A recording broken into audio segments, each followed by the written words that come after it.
aquele povo que morava na cidade de Leiboa, que depois se tornou Ifé, como eu falei no começo do vídeo, que foi expulso pelo próprio Odudua, né? Tinha, além dos Tapas e dos Euê, tinha os Fon, né, que é os Fong-B, que fala o idioma Fong-B, e sempre lá pro lado do Daomé, onde hoje é a República Dominicana do Benin.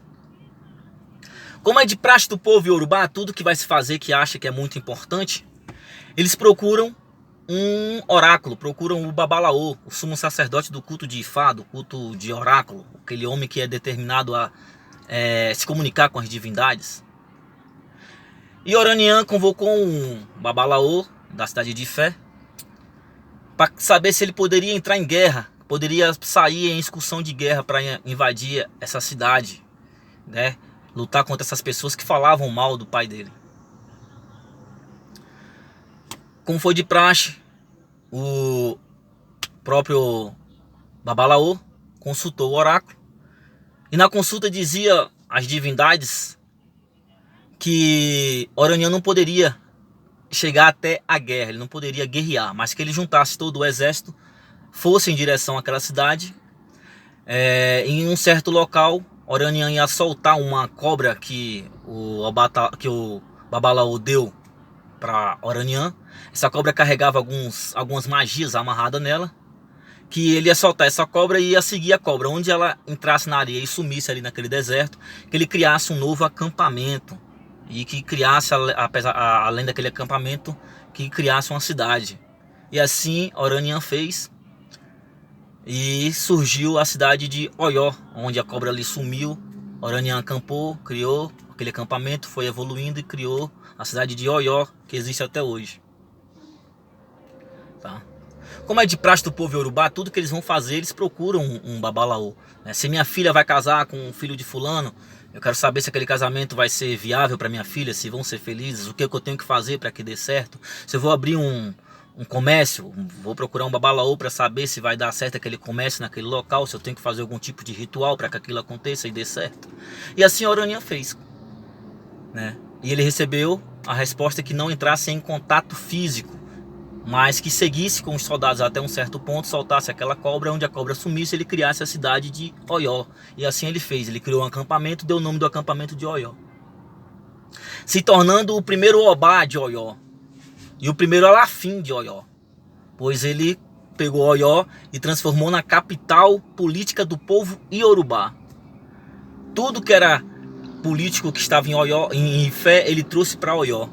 Deixou em Ifé só tudo que era espiritual. Então até os dias de hoje, a cidade de Ifé, que fica em Ibadan, a cidade de Ifé, ela é a capital espiritual, a capital religiosa do povo iorubá. Para vocês entenderem melhor, Ifé seria hoje para o povo iorubá o que a cidade de Israel, o país de Israel e a cidade de Jerusalém é para os povos católicos, para os povos religiosos da igreja evangélica, né? Seria para a cidade de Ifé hoje, para o povo iorubá, seria para os muçulmanos o que Meca é, né? Ou Maca em árabe. Então Ifé se tornou o berço da religião iorubá, é a capital da religião iorubá.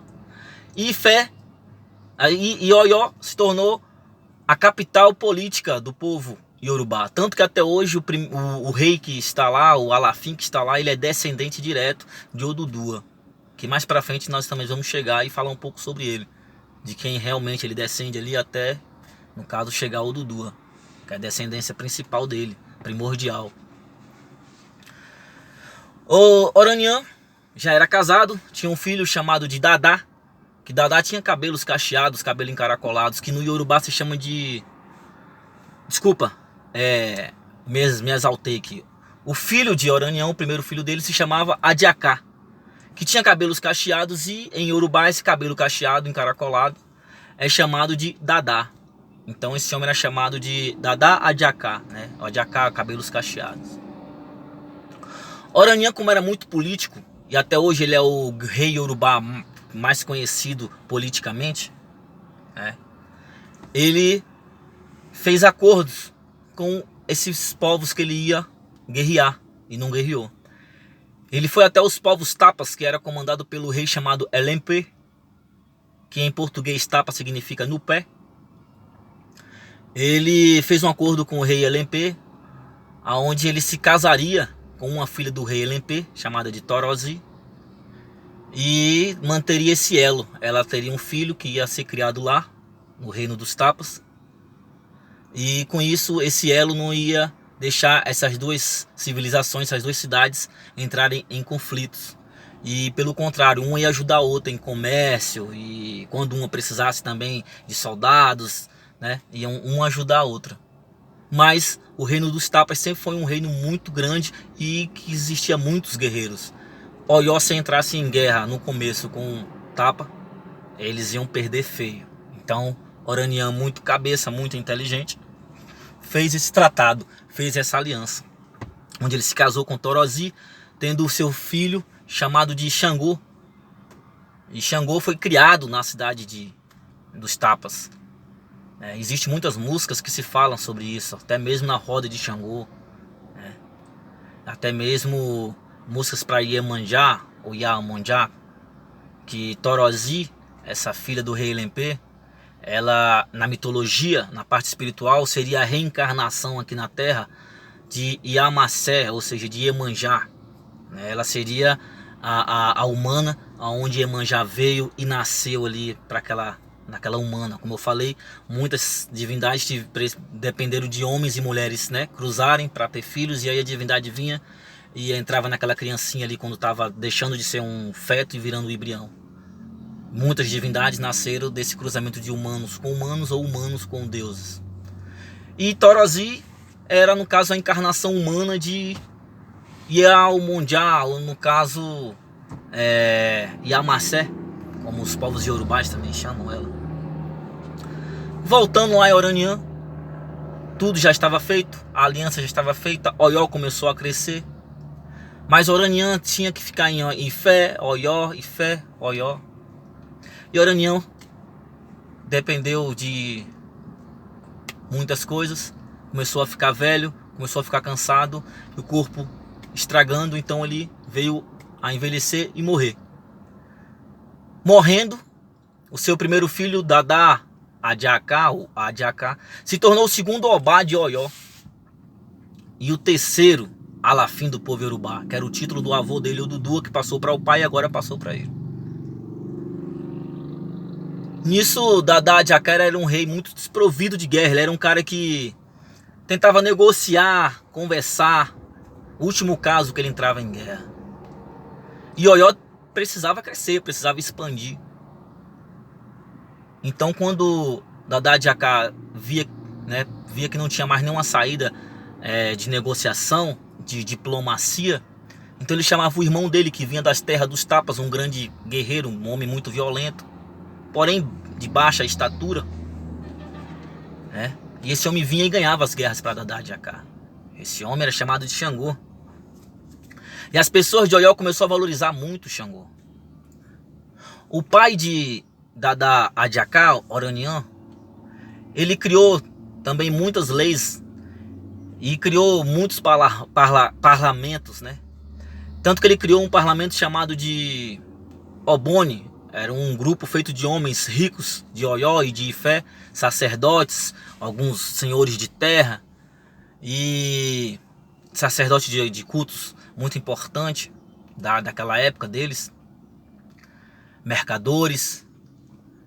E esse grupo Obone seria hoje uma espécie de Supremo Tribunal Federal. É quem julga, as pessoas de patente alta, como presidente, deputado, governador, senadores e etc. Com isso, o grupo Obone, junto com a população de Oió, decide que Oió tinha que crescer. E para crescer tinha que invadir territórios, conquistar muitos espólios e etc.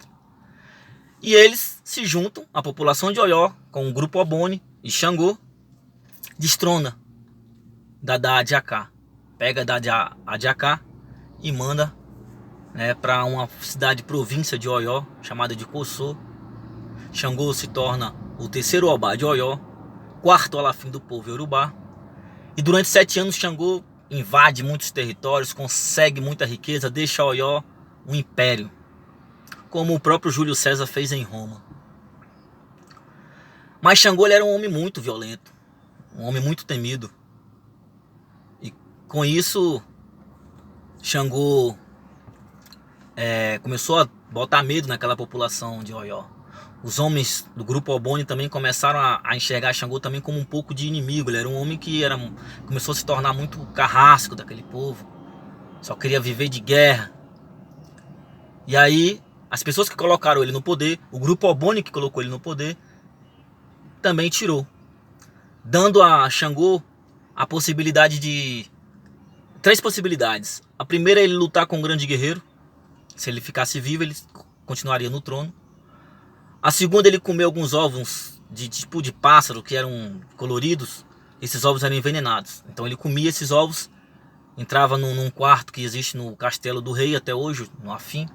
E lá ele ficava durante 3 dias lá. Pois depois de 3 dias que o corpo para de produzir pulso eletromagnético. E aí realmente está morto aquele corpo.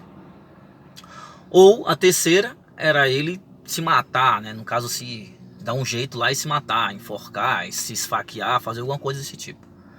Pois o modo que o grupo Oboni viu de tirar Xangô do trono era matando. Ele tinha que morrer, pois não bastava só expulsar ele. Ele era um homem também muito guerreiro que tinha muitos seguidores. Então ele poderia muito bem expulsar ele e depois ele juntar um exército, voltar e tomar a cidade de volta. Então Xangô decidiu lutar com um guerreiro, mas Xangô perdeu a luta. E com isso, disse que ele ficou meio envergonhado, aquela coisa toda, fugiu para a cidade de Cossô, onde já tinha saído o irmão dele de lá, que estava exilhado. Esse irmão dele voltou para Oió, se tornando o 4º Obá de Oió e 5º Alafim do povo Yorubá, logo depois de Xangô. Mas Xangô, antes de fazer tudo isso, Xangô já tinha criado um culto a Egungun. Xangô já tinha criado várias leis. Xangô já tinha colocado a cidade de Oió para virar um grande império. Então ele era muito amado por uma boa parte da população. E essa população foi quem criou o culto a Xangô, colocando ele como um divino, né, como um orixá, como se fala para o povo Yorubá. Até hoje o culto maior que existe na cidade de Fé é o culto à divindade, o orixá Xangô. E logo abaixo o culto a Egungun. Culto esse que foi criado pelo próprio Xangô, onde ele se tornou o sumo sacerdote do culto de Egungun, chamado de Alapinim, e sacerdote também de Egungun, chamado Ogé. O sumo sacerdote, Alapinim, sacerdote de Egungun, aquele que está ali ao lado de Egungun, interpretando o que Egungun está falando, se comunicando diretamente com Egungun, é o Ogé. Certo? Então, voltando aí agora para trás, vamos agora passar para Ogum.